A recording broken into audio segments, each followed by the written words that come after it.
Hi everyone, good morning. আজকে আমার tuition আছে, তো আমি যথারীতি ঘুম থেকে উঠতে লেট হয়ে গেছি, সেই জন্য সকালে কোনো ব্রেকফাস্টও করতে পারিনি তাড়াতাড়ি ট্রেন ধরার জন্য। যাই হোক, সকালের দিকে ট্রেনটা তো বেশ ফাঁকাই থাকে, চলে এসেছিলাম পড়তে। ঠিক যখন আমাদের ছুটি দেবে সেই সময় ঝমঝমিয়ে বৃষ্টি আসে। এত পরিমাণে বৃষ্টি হয়েছে যে কি বলবো।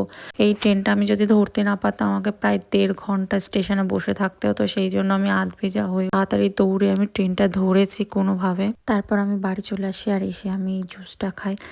জানো তো, কিছুদিন ধরে আমি এই জুসটা খাচ্ছি, মানে অল্টারনেটিভ ডেতে, আর খেয়ে আমার স্কিনে আগের থেকে অনেকটা ইমপ্রুভ হয়েছে এই জুসটা খেয়ে। বেশ ভালো, তোমরাও চাইলে খেতে পারো। কিছুক্ষণ পর আমি গেছিলাম একটু ছাদে। বৃষ্টি হওয়ার পরে আকাশটা এত সুন্দর লাগে, আর চারিদিকে গাছপালাও এত ভালো লাগে। তো আমি গেছিলাম গাছে ফুল দেখতে। এগুলো অ্যাকচুয়ালি আমার মার গাছে ফুল। মার প্রচুর গাছ আছে, ঠিক আছে। বোগেনভেলিয়া তো কত রকমের আছে তার কোনো ঠিক নেই। আমি তো ঠিক জানি না, তারাও তোমাদের একটা গাছ দেখা। এই গাছটা দেখো, এটা হলো রেন লিলি। তারপর আমি করে নিয়েছিলাম লাঞ্চ। আজকে লাঞ্চে ছিল ভাত, উচ্ছে গাজর ভাজা, মোচার ঘন্ট, আর ছিল টক দই।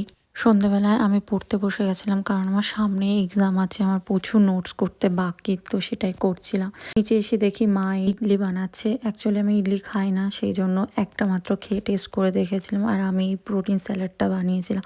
যদি ভিডিওটা তোমাদের ভালো লাগে প্লিজ একটা লাইক করে যেও।